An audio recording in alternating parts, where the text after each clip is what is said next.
Hello, ഇതൊരു ചെറിയ sale video ആണ്. ബോഗൻവില്ല ചെറിയ വിലയിൽ കേട്ടോ, വലിയ വിലയില്ല. ഇത് ബോഗൻവില്ലേൻ്റെ മഞ്ഞാണ്.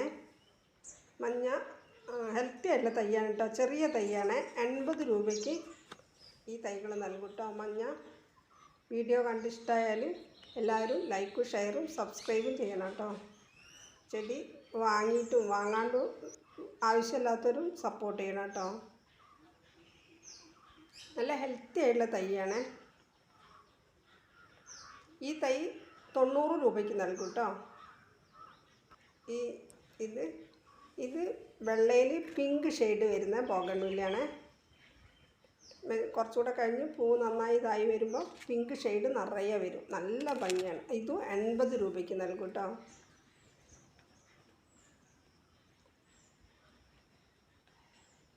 വീഡിയോ എല്ലാവരും സ്കിപ്പ് ചെയ്യാണ്ട് കാണണേ. നല്ല ഭംഗിയായി വരും കേട്ടോ. അത് മജന്ത കളറിൽ ഒരു റെഡ് ഷെയ്ഡും കൂടെ ഉണ്ടാവും കേട്ടോ. ഡബിൾ ഷെയ്ഡ് മാതിരി മജന്ത കളറാണ്, അതിലൊരു ഷെയ്ഡ് മാതിരി ഉണ്ടാവും റെഡ്. ഇത് ഞാൻ 80 രൂപയ്ക്ക് നൽകേ. നല്ല ഹെൽത്തി ഉള്ള തൈയാണ്. ഇത് കുറച്ച് മണ്ണോട് കൂടിയാണ് അയക്കുക. അപ്പോൾ കൊറിയർ ചാർജ് നമ്മൾ സാധാ ചെടികൾ അയക്കുന്നതിലും കുറച്ചും കൂടെ കൂടും കേട്ടോ. കുറച്ച് മണ്ണില്ലാണ്ട് അയക്കാൻ പറ്റില്ല. ഇത് വെള്ളയിൽ പിങ്ക് ഷെയ്ഡ് വരുന്നതിൻ്റെയാണ്. ഇതൊരു 4 വർഷത്തോളം പഴക്കമുള്ള ചെടിയാണ്. അതിൻ്റെ കടഭാഗം കണ്ടില്ല, നല്ല വണ്ണുണ്ട്. ഇത് കുറച്ചുകൂടെ കഴിഞ്ഞാൽ ഈ വെള്ളപ്പൂവിൽ പിങ്ക് ഷെയ്ഡ് വരും കേട്ടോ. ഇത് ഞാൻ 125 രൂപയ്ക്ക് ഈ തൈ നൽകും. 125 രൂപയ്ക്ക് കേട്ടോ. നല്ല ഹെൽത്തി ആയിട്ടുള്ള തൈയാണ്. ബോഗൺവില്ല അയക്കുമ്പോൾ കൊറിയർ ചാർജ് കുറച്ച് കൂടും. കാരണം കുറച്ച് നല്ലോണം ഇതിൽ നിന്ന് കുറച്ച് മണ്ണേ ഒഴിവാക്കുള്ളൂ കേട്ടോ, അല്ലെങ്കിൽ ചെടി നശിച്ചു പോകും. അതുകൊണ്ടാണ്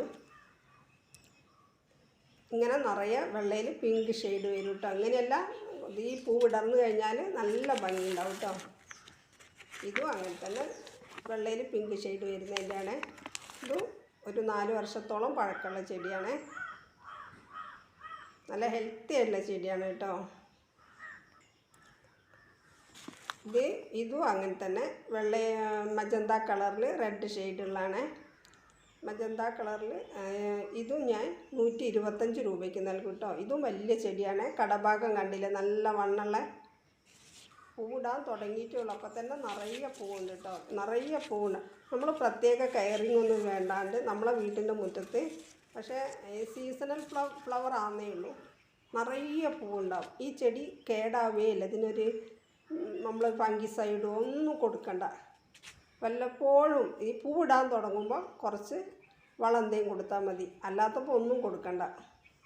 ഞാനൊന്നും ചെയ്യാറില്ല കേട്ടോ. പൂവിടാനാകുമ്പോൾ ചെടി നട്ട് കുറച്ച് കഴിയുമ്പോൾ എന്തെങ്കിലും ഇത്തിരി ചാണകപ്പൊടി ഇട്ട് കൊടുത്ത് പിന്നെ 19 കുറച്ച് കൊടുക്കൽ മാത്രമേ ഉള്ളൂ കേട്ടോ.